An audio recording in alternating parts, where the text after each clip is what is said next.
How to fix battery drain on iPhone. Firstly, we are going into the settings application on the iPhone device and then go into the general section. Now what we want to do is update our software.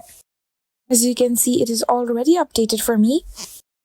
Now back in the settings menu, scroll all the way down until you see privacy and security. Scroll until you see journaling suggestions. We're gonna go ahead and turn off all. Then we're going to go right back and just below, click on the app privacy report. Here we're going to scroll all the way down until we see the turn off privacy report.